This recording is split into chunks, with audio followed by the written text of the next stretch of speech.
بسم اللہ الرحمن الرحیم۔ السلام علیکم پیارے دوستو، کچھ چند حدیث رمضان مبارک کے مطابق پیش ہے، اسے سنیں اور زیادہ سے زیادہ لوگوں تک شیئر کریں تاکہ اور بھی لوگ رمضان کے روزے کی اہمیت اور فضیلت کو سمجھ سکیں۔ صحیح بخاری کی حدیث ہے، سیدنا سہیل رضی اللہ تعالیٰ عنہ محمد صلی اللہ علیہ وسلم سے روایت کرتے ہیں کہ آپ صلی اللہ علیہ وسلم نے فرمایا، جنت میں ایک دروازہ ہے جسے ریان کہتے ہیں، اس دروازے سے قیامت کے دن روزے دار داخل ہوں گے، ان کے سوا کوئی بھی اس دروازے سے داخل نہ ہوگا۔ کہا جائے گا، روزے دار کہاں ہے؟ بس وہ اٹھ کھڑے ہوں گے، ان کے سوا کوئی بھی اس دروازے سے داخل نہ ہوگا۔ پھر جس وقت وہ داخل ہو جائے گا تو دروازہ بند کر لیا جائے گا۔ اس دروازے سے کوئی داخل نہ ہوگا۔ صحیح بخاری کی ایک اور حدیث ہے، سیدنا ابو ہریرہ رضی اللہ تعالیٰ عنہ سے روایت ہے، یا رسول اللہ صلی اللہ علیہ وسلم نے فرمایا، روزہ عذاب الہی کے لیے ڈھال ہے، بس روزے دار کو چاہیے محض بات نہ کہے اور جہالت کی باتیں مثلاً مذاق، جھوٹ، چیخنا چلانا اور شورغل مچانا کوہر بھی نہ کرے، اور اگر کوئی شخص اس سے لڑے یا اسے گالی دے تو اسے چاہیے کہ 2 مرتبہ کہہ دے کہ میں روزے دار ہوں، قسم اس ذات کی جن کے ہاتھ میں میری جان ہے، کہ روزے دار کی منہ کی خوشبو اللہ کے نزدیک مسک کی خوشبو سے بھی زیادہ عمدہ ہے۔ اللہ تعالیٰ فرماتے ہیں کہ روزے دار اپنا کھانا پینا اور اپنی خواہش میں میرے لیے چھوڑ دیتا ہے تو روزہ میرے ہی لیے اور میں اس کا بدلہ دوں گا، اور ہر نیکی کا ثواب 70 گنا ملتا ہے، لیکن روزے کا ثواب اس سے کہیں زیادہ ملے گا۔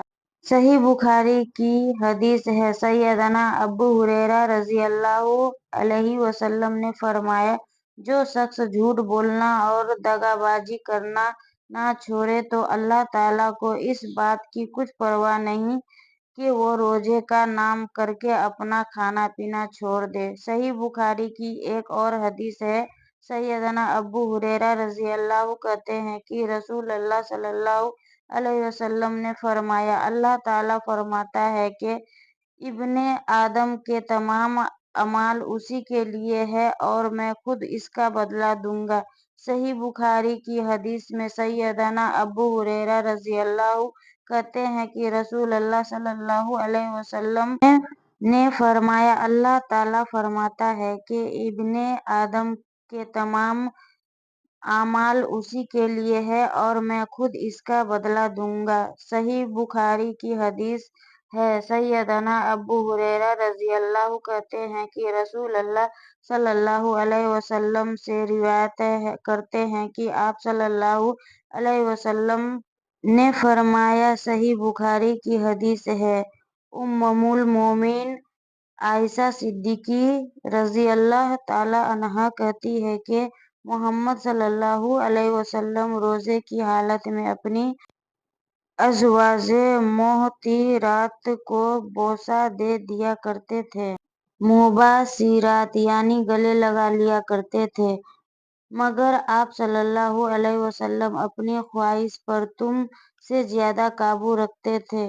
ام المومنین عائشہ صدیقہ رضی اللہ تعالیٰ عنہا فرماتی ہیں کہ روزے دار کے لیے عورت کی شرمگاہ حرام ہے۔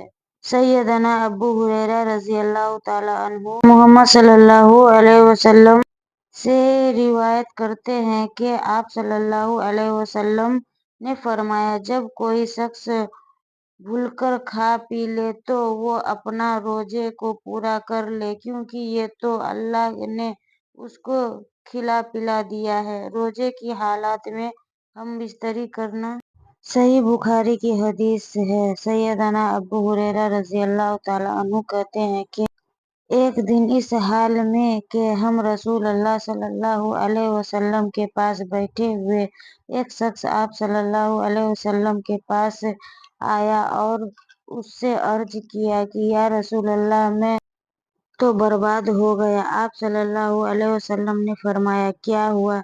اس نے عرض کیا کہ میں نے روزے کی حالت میں اپنی بیوی سے ہم بستری کر لی، تو رسول صلی اللہ علیہ وسلم نے فرمایا، تو کیا ہوا؟ تو ایک غلام آزاد کر سکتا ہے؟ تو اس نے عرض کیا کہ نہیں۔ پھر اللہ کے نبی نے فرمایا، کیا تو 60 غریب کو کھانا کھلا سکتا ہے؟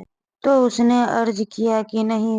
سیدنا ابو ہریرہ رضی اللہ تعالیٰ عنہ کہتے ہیں کہ حضرت محمد صلی اللہ علیہ وسلم توقف کیا، ہم اسی حالت میں تھے، کوئی شخص نبی کریم کے پاس کھجور سے بھرا ہوا قورمے کی چھال کا ایک ٹکڑا لایا۔ آپ صلی اللہ علیہ وسلم نے فرمایا، ساحل کہاں ہو؟ تو اس نے عرض کیا کہ حاضر ہوں۔ آپ صلی اللہ علیہ وسلم نے فرمایا، اس کٹوری کو لے لو اور خیرات کر دے۔ اس نے عرض کیا کہ یا رسول اللہ، کیا آپ سے زیادہ محتاج کو خیرات کر دوں؟ تو اللہ کی قسم، رسول اللہ صلی اللہ علیہ وسلم کے دانت مبارک نظر آنے لگے۔ پھر آپ صلی اللہ علیہ وسلم نے فرمایا، اچھا، پھر اپنے ہی گھر والوں کو کھلا دے۔ ام المومنین سیدہ صدیقہ رضی اللہ تعالیٰ عنہا زوجہ نبی کریم صلی اللہ علیہ وسلم سے روایت ہے کہ حمزہ بن عمرو اسلمہ رضی اللہ تعالیٰ عنہ نے نبی کریم صلی اللہ علیہ وسلم سے عرض کی کہ کیا میں سفر میں روزہ رکھوں؟ اور وہ اکثر روزہ رکھا کرتے تھے۔ آپ صلی اللہ علیہ وسلم نے فرمایا، اگر چاہو تو روزہ رکھو اور چاہو تو نہ رکھو۔ صحیح بخاری کی حدیث ہے۔ مومنین عائشہ صدیقہ رضی اللہ عنہا سے روایت ہے کہ رسول اللہ صلی اللہ علیہ وسلم نے فرمایا، جو شخص مر جائے اور اس پر روزے کی قضا واجب ہو تو اس کا وارث اس کی طرف سے روزے رکھ لے۔ سیدنا ابن رضی اللہ عنہ کہتے ہیں، ایک شخص نبی کریم صلی اللہ علیہ وسلم کے پاس آیا اور اس نے عرض کیا کہ یا رسول اللہ، میری والدہ انتقال ہو گئی ہے اور ان پر 1 مہینے کے روزے باقی ہیں، کیا میں ان کی طرف سے ان کا قضا روزہ رکھ لوں؟ تو آپ صلی اللہ علیہ وسلم نے فرمایا، ہاں، اللہ کا قرض ادا کر دینا سب سے زیادہ استحقاق رکھتا ہے۔ سیدہ سہیل بن سعد رضی اللہ تعالیٰ عنہ سے روایت ہے کہ رسول صلی اللہ علیہ وسلم نے فرمایا، لوگ ہمیشہ نیکی پر رہیں گے جب تک کہ وہ جلد افطار کرنے میں جلدی کیا کریں گے۔